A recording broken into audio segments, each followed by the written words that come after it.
Hello दोस्तों, कैसे हैं आप सब। मैं आलोक चौर से आप सबके अपने यूट्यूब चैनल आलोक मैथमेटिक में स्वागत करता हूं, अभिनंदन करता हूं।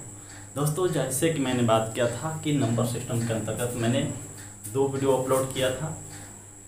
पहला प्लेस वैल्यू और फेस वैल्यू को मैंने देखा था और दूसरा डेसिमल टू बाइनरी और बाइनरी टू डेसिमल कन्वर्जन सीखे थे।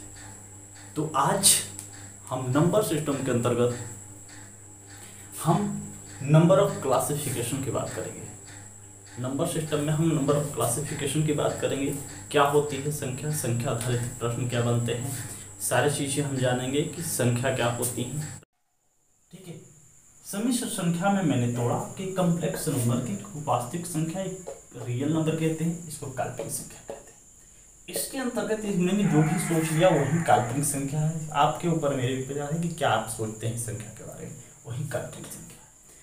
वास्तविक संख्या की अगर मैं बात करूं तो वास्तविक संख्या क्या क्या हो सकती है, तो माइनस इन्फिनाइट से लेकर प्लस इन्फिनाइट के जितनी भी बीच की सारी संख्या आएंगी वो किसके अंतर्गत आएंगी, तो रियल नंबर के अंतर्गत आएंगी, वास्तविक संख्या के अंतर्गत आएंगी। ठीक है।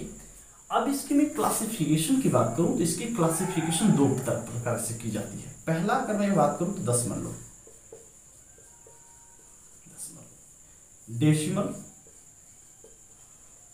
डेसिमल और दूसरा होता है पूर्णांक, पूर्णांक। ठीक है, इंटीजर। अब यहां से आप दशमलव बहुत सारी प्रकार के होते हैं, ये बात यहां समझने वाली है। क्या है समझने वाली? पहले अगर मैं डेसिमल की अगर बात करूं तो डेसिमल कितनी प्रकार से हम इसको तोड़ सकते हैं, तो पहले हम पूर्णांक की बात में करेंगे। थोड़ा सा बोर्ड छोटा है इसलिए मैनेज कर लेंगे आप। तो इसकी अगर मैं दशमलव की क्लासिफिकेशन करूं तो ये दो प्रकार की होती हैं। वो कौन कौन से दो प्रकार की होती हैं? तो पहला होता है रिपीटिंग नंबर यानी पुनरावृत्ति, और दूसरा होता है अपुनरावृत्ति। रिपीटिंग नंबर,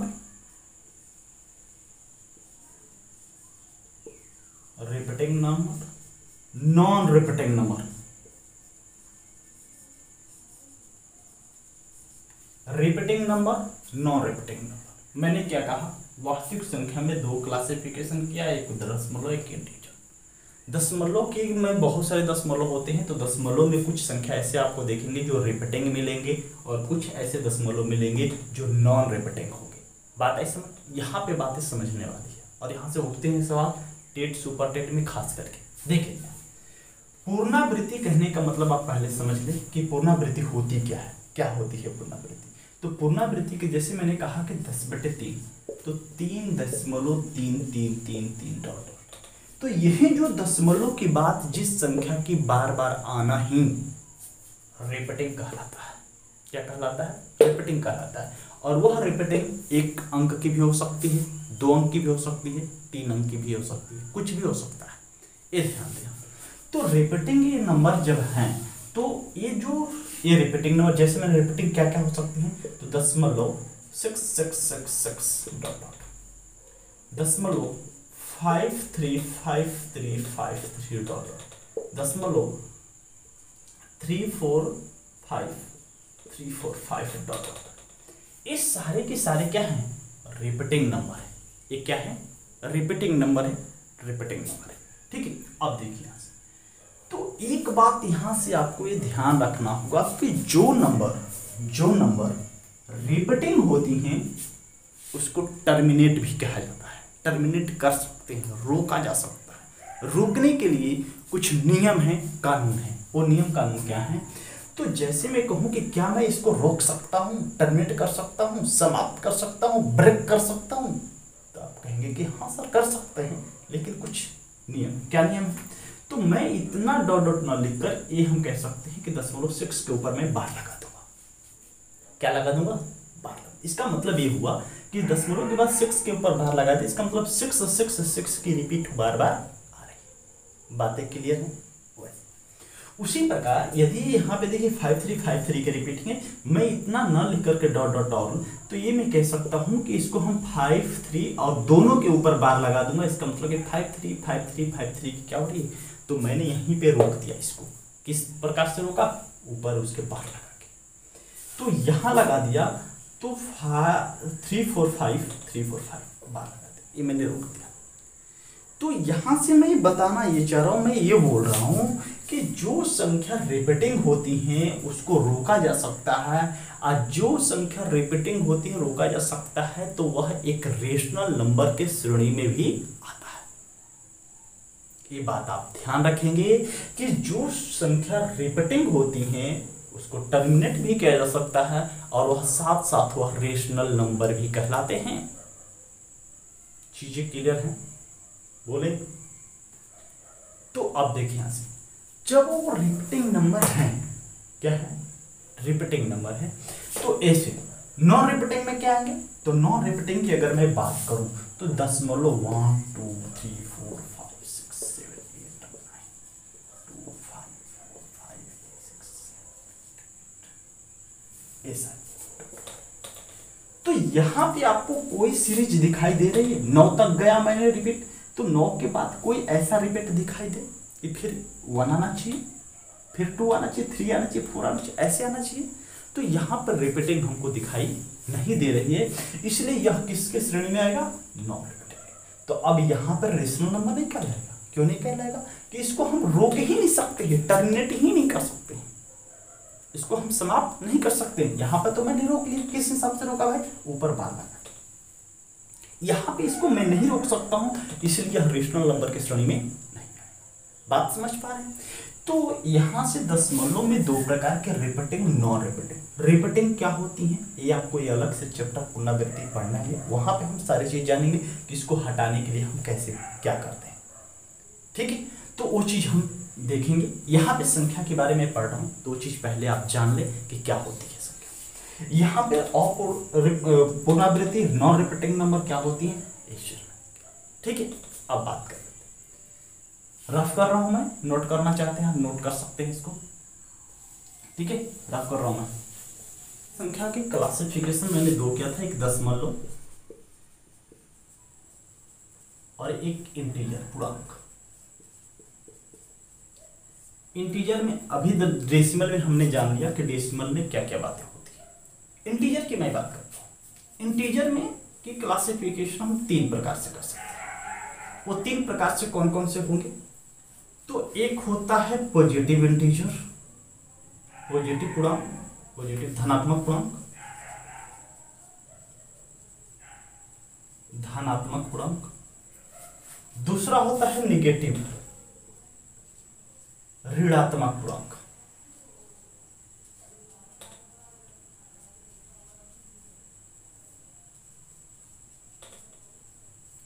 और तीसरा होता है जीरो।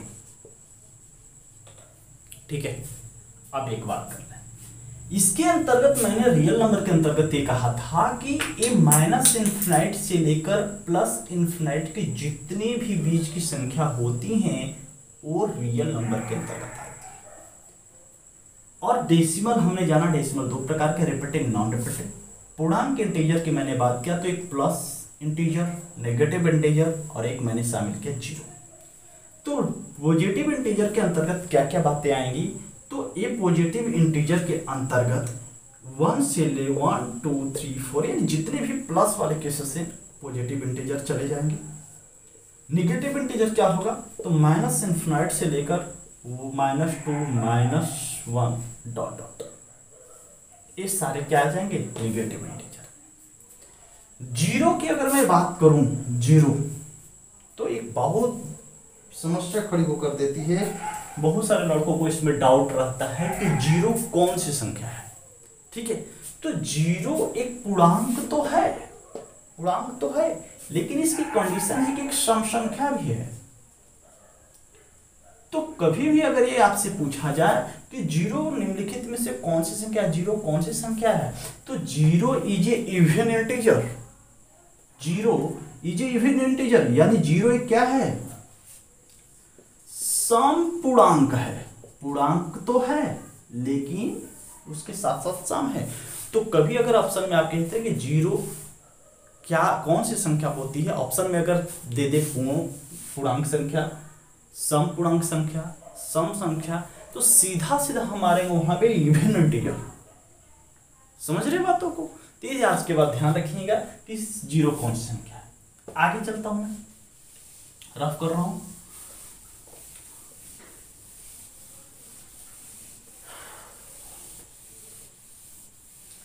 हेडिंग अगला लगाइएगा परिमेय संख्या। परिमेय संख्या ये इंपॉर्टेंट है और यहां से सवाल बने हैं, देख लिए आप। तो यहां से सवाल आपको देखने को मिल जाएंगे। परिमेय संख्या से क्या होती है? Rational number. तो रेशनल नंबर की अगर मैं बात करूं तो अगर इसकी डिफिनेशन की बात करूं तो वैसी संख्या जो p बाई क्यू के रूप में लिखा जा सके, वैसी संख्या लिख देता हूं मैं, वैसी संख्या जिसे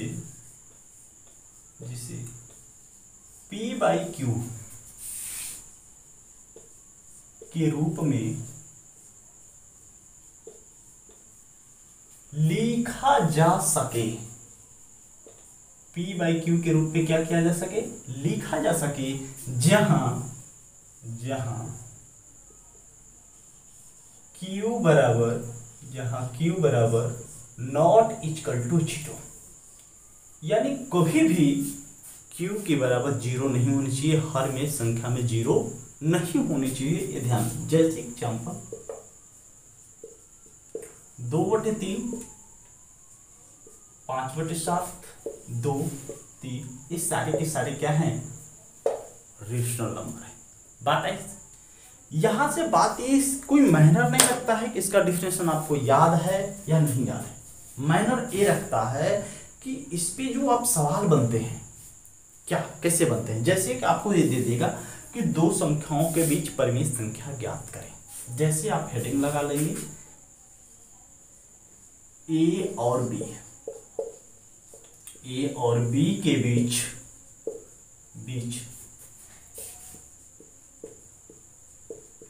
परिमेय संख्या ज्ञात करना।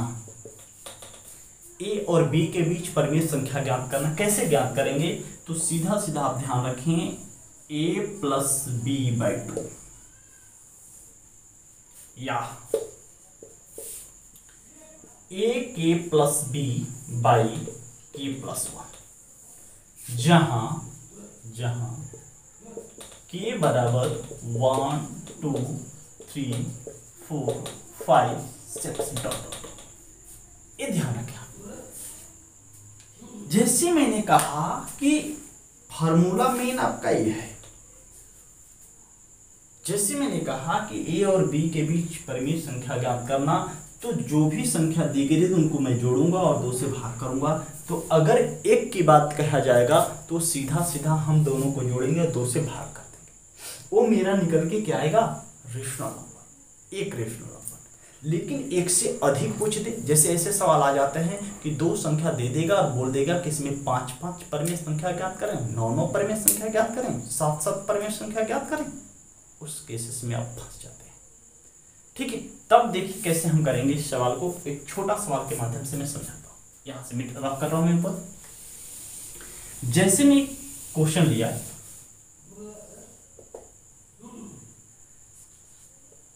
3 और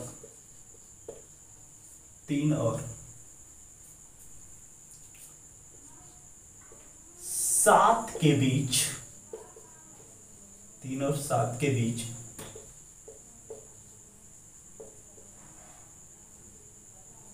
परिमेय संख्या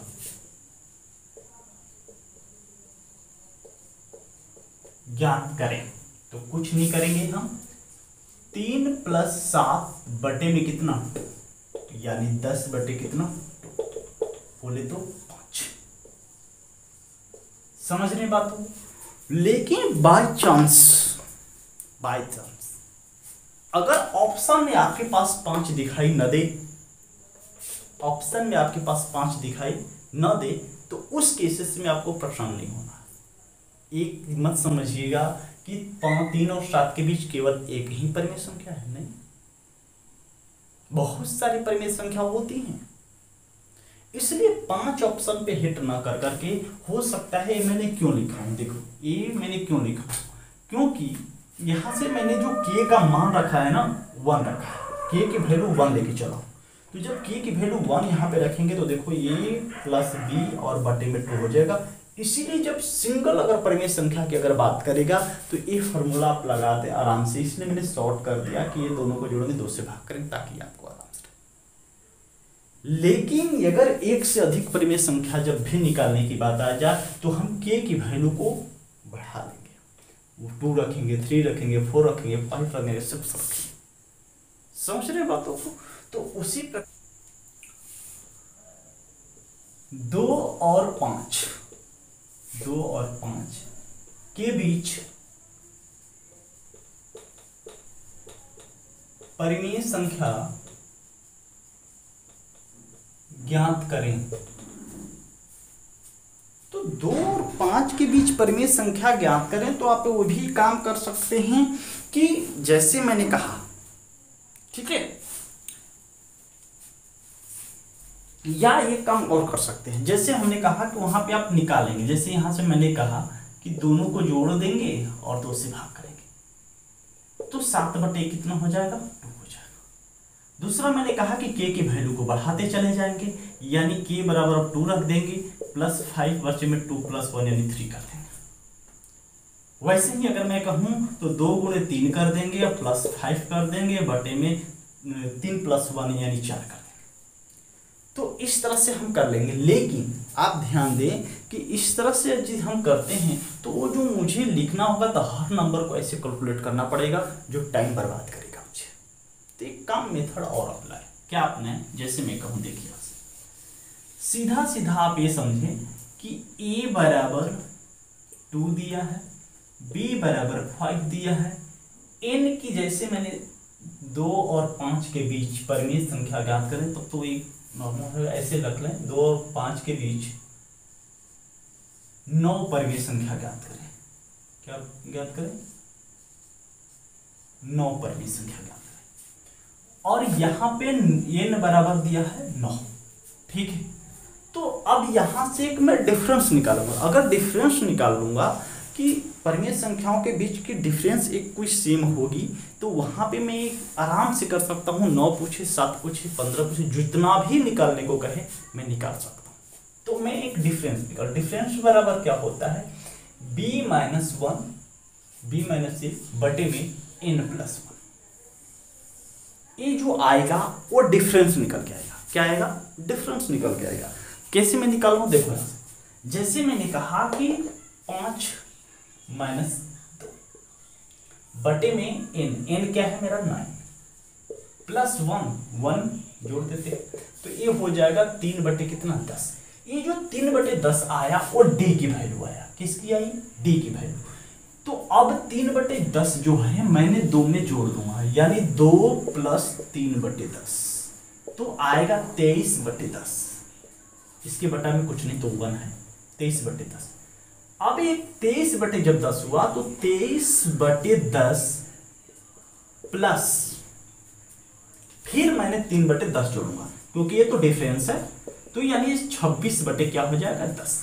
इतना मैंने जब 2 चीज निकाला तो आपको एक चीज पता चल गई। क्या पता चल गई? कि पहला यदि 23 बटे 10 है, ये भी काम करके आप देख लो, 2 और 5 के बीच निकालना है तो 23 बटे 10 है तो इसको जब भाग करो तो 2.3 आएगा जो कि इसके बीच है कि नहीं है ना।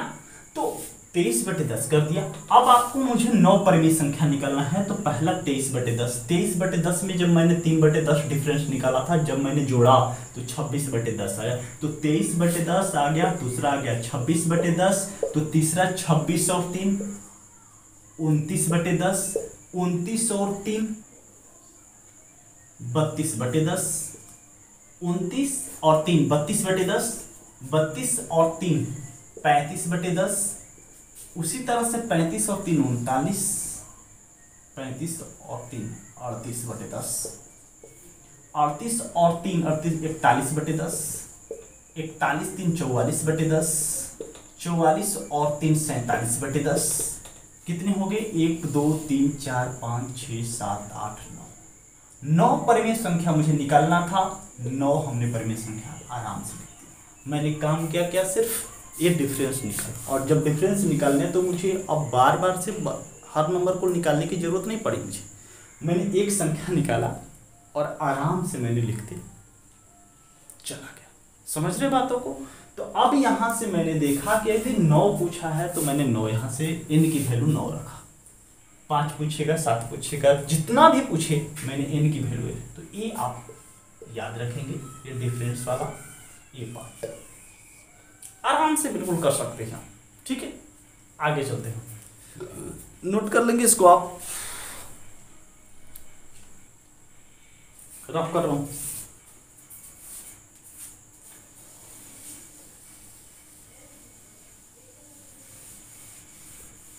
नोट हो गया?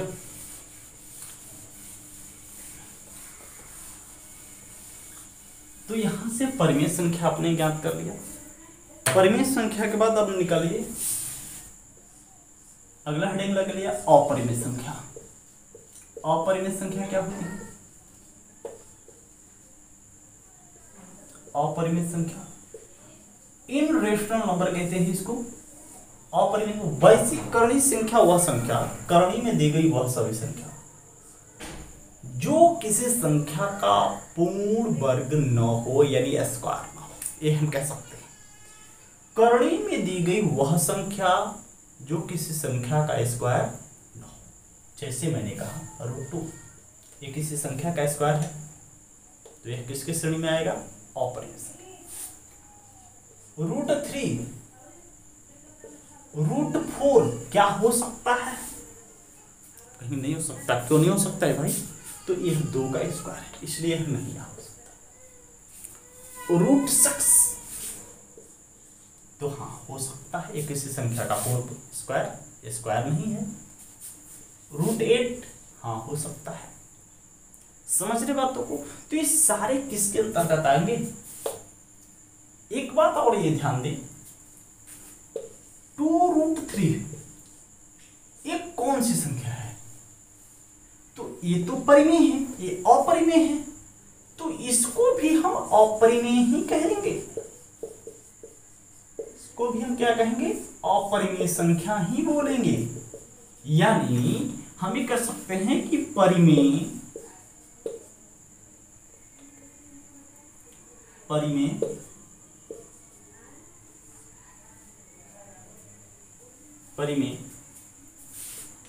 और अपरिमेय मिलकर अपरिमेय संख्या ही बनाती हैं या बनती हैं, ये मैं कह सकता हूं। परिमेय और अपरिमेय मिलकर अपरिमेय ही संख्या बनाती है। जैसे मैंने कहा यहाँ पे क्या है? परिमेय है तो, और ये क्या है? अपरिमेय। मैंने इसको लिख दिया कंबाइंड, तो इसको पढ़ेंगे 2√3। तो ये पूछ दिया जाए कभी कि कौन सी संख्या है, तो ये भी एक क्या है? अपरिमेय संख्या। बात बराबर है? नोट करेंगे इसको। ठीक है, मिटा रहा हूं इसे।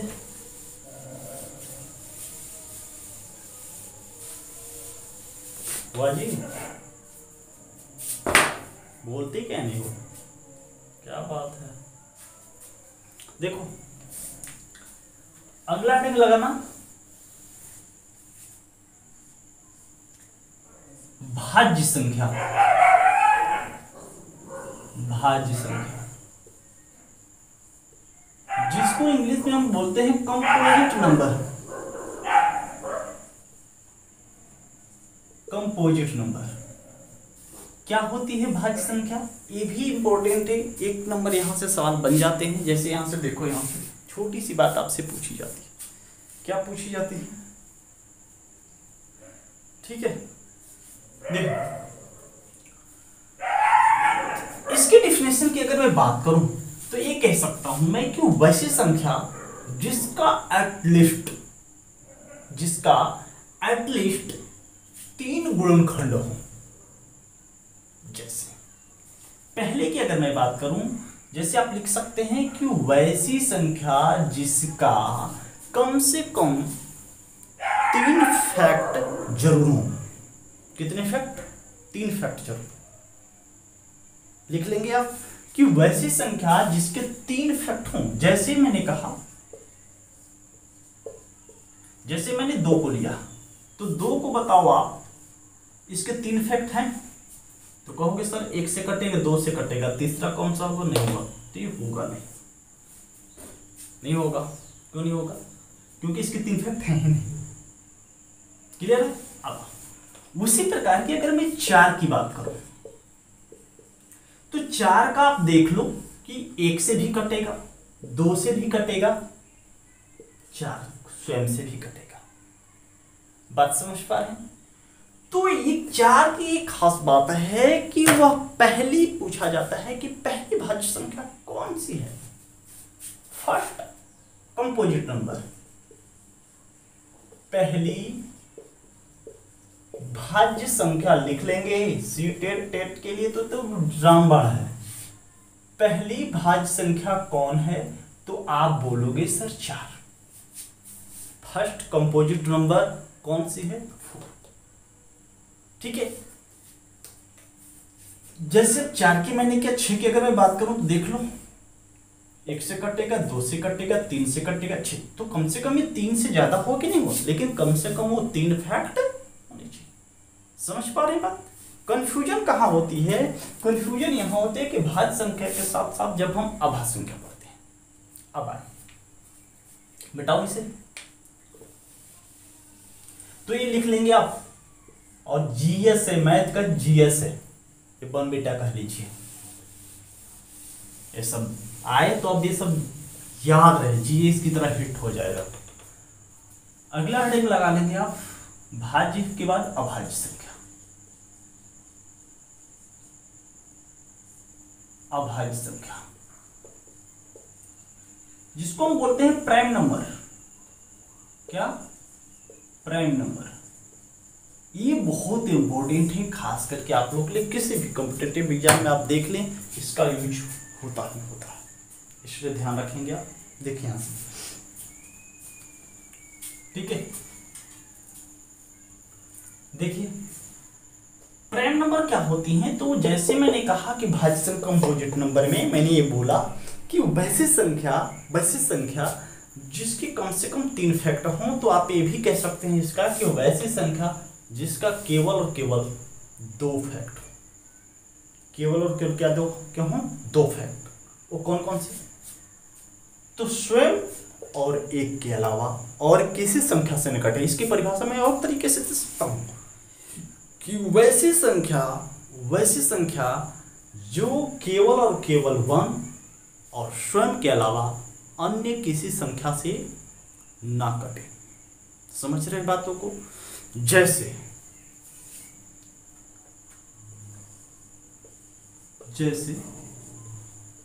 2, 3, 5, 7, 11, 13 ...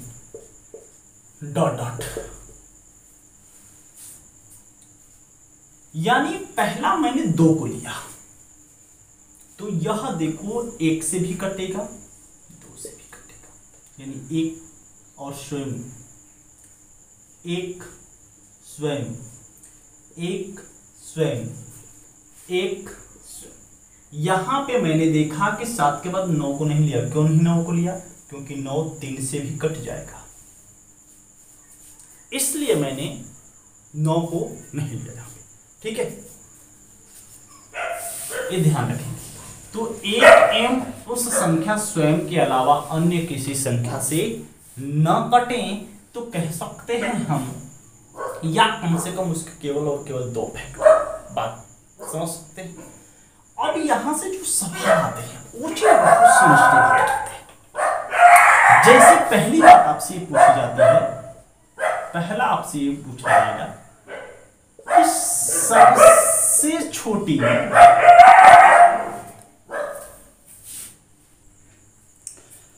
तो पहला बात आपसे बस सबसे छोटी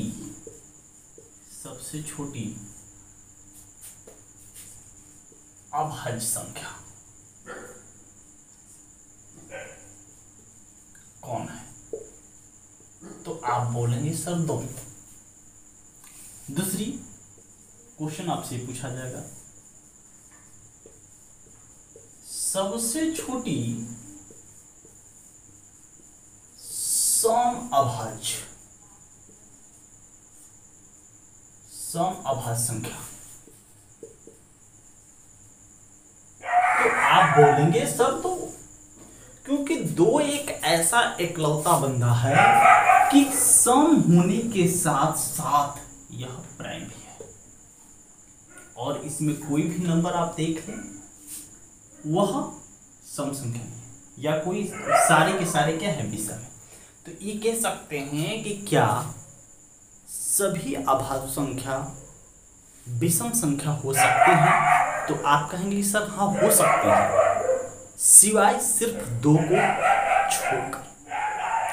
यदि मैं दो को यहां से हटा दूं तो जितनी भी संख्या बचेंगी वो सारे के सारे किसके अंतर्गत आएंगे, विषम संख्या के अंतर्गत।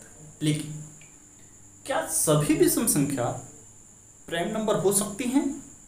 तो आप कहेंगे सर नहीं, क्योंकि अगर सारी विषम संख्या अगर परिमेय संख्या और अभाज्य संख्या होती, सारी विषम संख्या अभाज्य संख्या होती, तो उस स्थिति में 9 भी एक विषम है, जो कि मैंने नहीं लिया। क्यों नहीं लिया? क्योंकि इसका डिफिनेशन ही कहता है कि अभाज्य संख्या की कि वैसी संख्या जो केवल और केवल उसके केवल दो फैक्ट हैं। तो दो फैक्ट में तो मैंने कहा कि आप उस एक और उस संख्या स्वयं, जबकि ये 3 से भी कट रहा है, तब तो गड़बड़ है। इसलिए मैंने वहां पे 9 को नहीं लिया, 15 को नहीं लिया। ठीक है, तो ये ध्यान रखेंगे आप। तो सबसे छोटी अभाज्य संख्या कौन है? तो 2। सबसे छोटी सम अभाज्य संख्या कौन है? तब पर भी बोलेंगे 2। तीसरा आपसे ये सवाल पूछा जा सकता है कि सबसे छोटी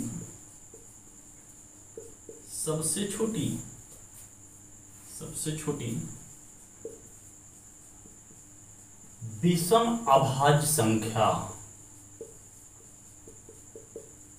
तो आप बोलेंगे सब 3। ये क्या है? यहीं से पहला 3 है।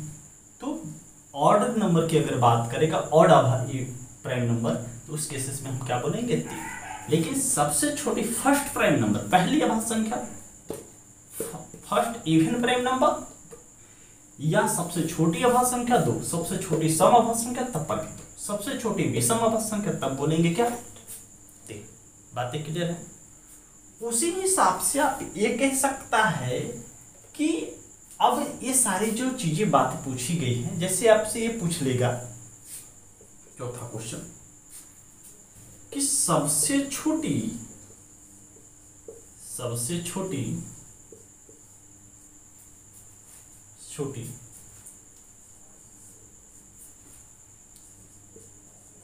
दो अंकों की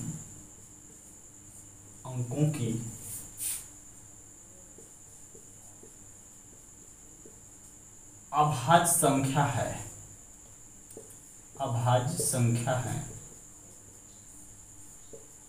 तो आप क्या बोलेंगे? दो अंकों की, सबसे छोटी 2 अंकों की अभाज्य संख्या, यानी 2 अंकों में वो पहला छोटी अभाज्य संख्या कौन है? तो पहला आप देख ले, 2 डिजिट में ये पहला 11 ही दिख रहा है। तो सबसे छोटी 2 अंकों में कौन सी हैं? तो 11। उसी प्रकार ये क्वेश्चन पूछा जा सकता है कि 2 अंकों की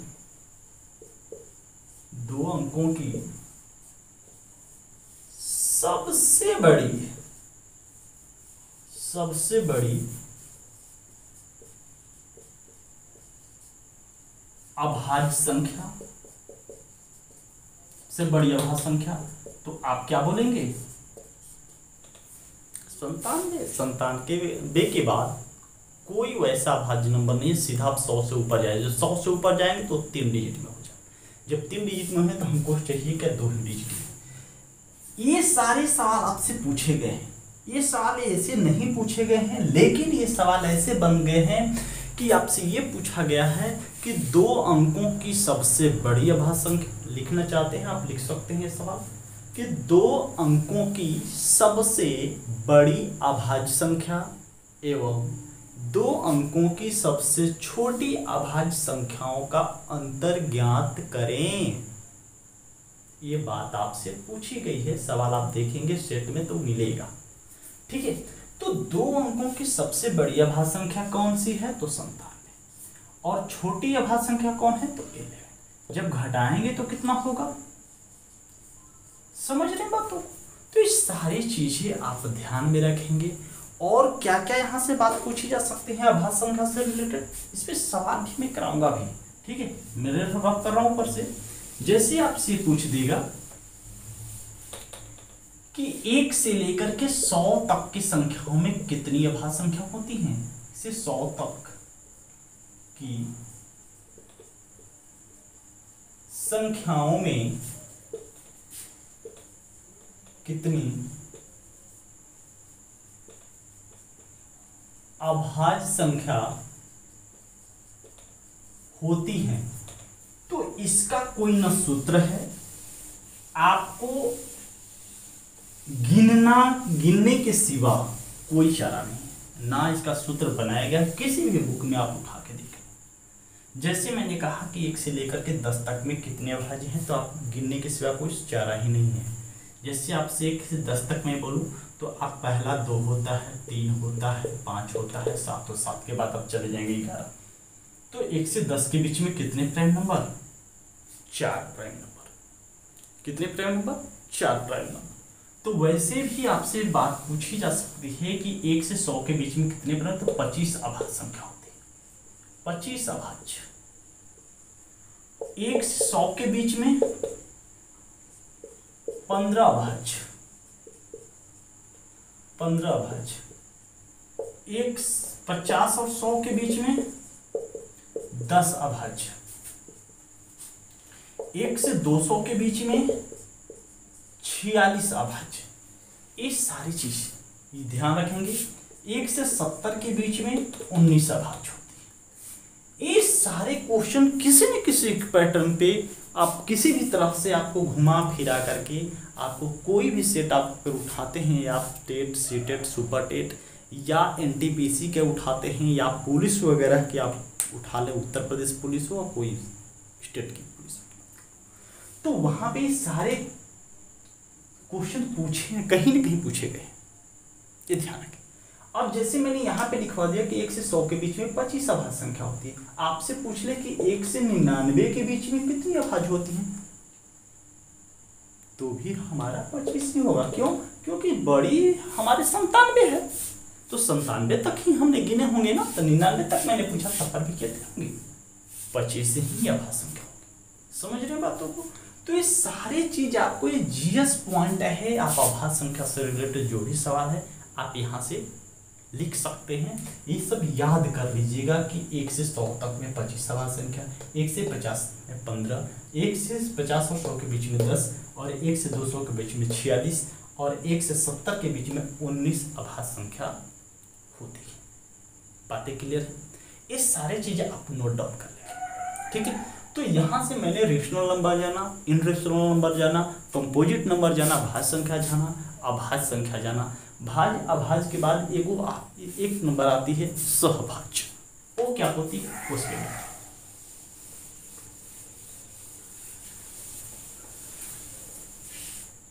सहभाज्य। सहभाज्य संख्या इंग्लिश में इसको कहते हैं को प्राइम नंबर। को प्राइम नंबर बहुत इंपॉर्टेंट है। एलसीएम एसएफ में आपको इसका यूज देखने को मिलेगा कि को प्राइम नंबर क्या होती है। तो मैं कह सकता हूं कि को प्राइम नंबर क्या होती है, तो वैसी संख्या जिसका HCF 1 हो, क्या हो, HCF 1 हो। जैसे एग्जाम्पल के तौर पे 2,3, 3,5, 5,7, ये सारे के सारे क्या है, अभाज्य, अरे कोप्राइम नंबर, सॉरी कोप्राइम नहीं, सहभाज्य संख्या। जैसे मैंने 2 3 लिया तो 2 3 का आप HCF निकाल कर देखो, क्या यह आता है 1, तो 2 1 कम 2, 1 बचा, ये भाजक का काम करेगा, फिर ये पहला भाजक भाज्य का काम करेगा, तो यही मेरा क्या है, HCF। जब ये HCF 1 आए तो हम क्या बोलेंगे कि वह किस संख्या में है, तो कोप्राइम नंबर की श्रेणी में आएगा। ठीक है, अब तो ये कोप्राइम नंबर हो गया। कोप्राइम नंबर के बाद आप एक लगा लीजिएगा ट्विन प्राइम नंबर, ट्विन,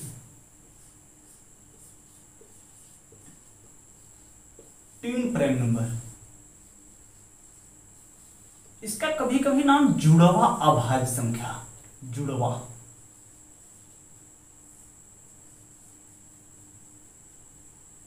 जुड़वा अभाज्य संख्या बोल देता है, या द्विव अभाज्य संख्या, द्विव अभाज्य संख्या ऐसे बोल देगा। और यहां से LP में पूछा गया है, ठीक है, ध्यान दिया। तो कैसे हैं ये, क्या होती है, तो वैसी दो अभाज्य संख्या, वैसी दो अभाज्य संख्या, वैसी दो अभाज्य संख्या जिसके बीच का अंतर, बीच का अंतर 2 हो, जिसके बीच का अंतर क्या हो, 2 हो, वैसी दो अभाज्य संख्या जिसके बीच का अंतर क्या हो, 2 हो। अब ये बात समझना ध्यान से, क्या समझना, जैसे मैंने कहा वहां पे जब हम कोप्राइम नंबर पढ़े तो मैंने ये बात नहीं कहा कि वैसे दो अभाज्य संख्या, मैंने ही कहा कि कोई वैसी दो संख्या लो जिसका HCF 1 आना चाहिए। लेकिन यहां पे एक बात फिक्स है कि दोनों के दोनों जो संख्या होनी चाहिए वो अभाज्य होनी चाहिए, और उनके बीच का डिफरेंस कितना होना चाहिए, 2 होना चाहिए। जैसे 3,5, ये भी 3 भी अभाज्य नंबर है, 5 भी अभाज्य संख्या है, और इनके बीच का डिफरेंस कितना है, 2 है। इसलिए यह कौन सी संख्या होंगे, ट्विन प्राइम नंबर की श्रेणी में कहलाएंगे, ट्विन प्राइम संख्या कहलाएंगे। 5,7, जी हाँ होंगी। 7,9 क्या होंगी, नहीं होंगी। 2 का तो डिफरेंस है, लेकिन यह 9 जो है अभाज्य संख्या नहीं है। तो मैंने कहा कि दोनों के दोनों संख्या क्या होनी चाहिए, अभाज्य संख्या होनी चाहिए, और साथ साथ उनके बीच का डिफरेंस 2 होना चाहिए। तो यहां से देखा ये भी अभाज्य, ये भी है, इसलिए मैंने कहा कि होगा, हो सकता है, हो सकता है, लेकिन ये नहीं हो सकता। क्यों नहीं हो सकता है, क्योंकि यह 9 एक अभाज्य संख्या की श्रेणी में नहीं आएगा। 11,13, हाँ हो सकता है। 13,15 हो सकता है क्या, नहीं हो सकता है। क्यों नहीं हो सकता है भाई, तो 15 एक अभाज्य नंबर संख्या नहीं है। समझ रहे बातों को, तो ये चीजें हम काट देंगे।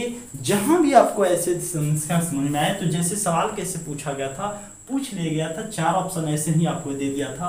पूछा गया था कि निम्नलिखित में से कौन सी ट्विन प्राइम नंबर नहीं है, तो ये नहीं है, ये है, ये नहीं है, ये है। समझ रहे बातों को, तो ये ध्यान रखिएगा कि दोनों के जो दोनों संख्या हम लेंगे वो अभाज्य संख्या होंगे, और वह साथ साथ को प्राइम नंबर, अरे सॉरी को प्राइम नंबर नहीं, साथ साथ वो उनके बीच के डिफरेंस कितना होना चाहिए, 2 होना चाहिए। जैसे मैंने कहा 17,19 हो सकता है, हाँ हो सकता है। 19,21 हो सकता है, नहीं हो सकता है। क्यों नहीं हो सकता है भाई, क्योंकि एक अभाज्य संख्या नहीं है। समझ रहे बातों को, तो ये मैंने डिस्कस किया कि ट्विन प्राइम नंबर क्या होती हैं, साथ साथ मैंने प्राइम नंबर पे कुछ सवाल किया, अभी कुछ सवाल उस पर बाकी हैं, ये ध्यान रखिएगा।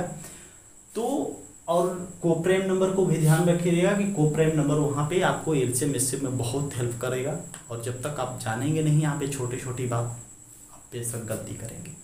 ठीक है, तो ये सारी चीज़ें जहाँ पे जिसको डाउट होगा वो थोड़ी सी मुझे एसएमएस के जरिए इन्फॉर्म कर देगा या कमेंट कर देगा, उसे मैं पर्सनली आपको हेल्प कर दूंगा। ठीक है, तो जहाँ भी आपको जिसको भी कहीं भी अगर इसमें आज के वीडियो में दिक्कत हो या सेशन में दिक्कत हो, वो आप कमेंट करेंगे या हमसे पर्सनली मिलेंगे, हम उसे बिल्कुल दूर करेंगे। ठीक है, तो आज के सेशन में मैं यहीं पे समाप्त करता हूँ। आज हमने क्या क्या बातें पढ़ा, तो वास्तविक संख्या क्या होती है, वास्तविक संख्या का दो क्लासिफिकेशन किया, एक डेसिमल एक इंटीजर। दशमलव को मैंने repeating non repeating, repeating number परिमेय संख्या की श्रेणी में आएंगी, नॉन रिपीटिंग की श्रेणी में आएंगी। ठीक है, उसी प्रकार से मैंने कहा कि एक चीज मैंने डिस्कस किया कि दो संख्याओं के बीच परिमेय संख्या कैसे ज्ञात करते हैं, भाज्य संख्या क्या होती है, तो पहली भाज्य संख्या कौन होती है, तो 4 होती हैं। फर्स्ट कंपोजिट नंबर क्या होती हैं, 4 होती हैं। भाज्य संख्या पहली अभाज्य संख्या 2 होती है, सबसे छोटी सम अभाज्य संख्या तब पर भी 2 होती है, सबसे छोटी विषम अभाज्य संख्या तब पर भी हम बोलेंगे क्या, उस स्थिति में तब विषम की बात करें तब बोलेंगे 3।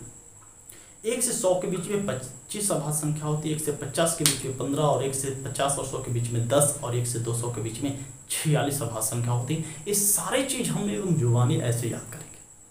ठीक है, एक नोट डाउन कर लेंगे आप कि ये क्या, कि पाई 22/7 परिमेय संख्या है, ये नोट डाउन करके लेंगे, परिमेय संख्या है। जबकि पाई अपरिमेय संख्या है, में संख्या। ये दोनों बात आप ध्यान में रखेंगे। आप टेट सुपर टेट कोई भी एग्जाम दें आप, तो वहां पे एक सवाल देखने को मिल जाता है कि बहुत सारे लोगों को डाउट भी रहता है कि पाई/7 कौन सी संख्या और पाई कौन सी संख्या है। तो ये भूलिएगा मत कभी आप कि पाई, ये मत समझिएगा कि पाई की ही वैल्यू 22/7 है। तो हाँ, ये बात तो सही है कि पाई की ही वैल्यू 22/7 होती है। तो ये जब परिमेय संख्या है तो ये अपरिमेय संख्या क्यों है, इसका रीजन ये है कि पाई की जो वैल्यू है 22/7 ये एग्जैक्ट वैल्यू नहीं है, एक्सपेरिमेंट वैल्यू है। इसलिए पाई की जो वैल्यू होती है वो बहुत सारी होती है, इतनी मोटी किताब आती है। इसलिए पाई का जो ये वैल्यू 22/7 लिया गया है, एक इस पे एग्जैक्ट सेट किया गया है कि ताकि आपको सॉल्यूशन करने में आसानी हो। तो पाई जो है ये अपरिमेय संख्या की श्रेणी में, मैंने वहां पे की कहा था कि जो रिपीटिंग होगी वह टर्मिनेटिव होंगी, समाप्त कर सकते हैं, रोक सकते हैं। तो इसको मैं जब भाग करूंगा तो 3.14 करके आएगा, तो उसको हम रोक सकते हैं, तो कहेंगे कि हाँ रोक सकते हैं ऊपर में रेखरिंग लगा के। लेकिन पाई की वैल्यू बहुत सारी होती है, इसको मैं नहीं रोक सकता हूँ, तो इसलिए यह अपरिमेय संख्या की श्रेणी में आती है, और 22/7 क्या आती है, परिमेय संख्या की श्रेणी में आती है। तो ये बात आप ध्यान में रखेंगे। ठीक है, तो आज के सेशन में यहीं पे समाप्त करता हूँ। तब तक के लिए गुड इवनिंग, गुड बाय, नमस्कार। अपना प्यार यूं ही लाइक के जरिए, शेयर के जरिए, सब्सक्राइब के जरिए और कमेंट के जरिए आलोक मैथमेटिक्स को देते रहिए। तब तक के लिए मैं जय हिंद।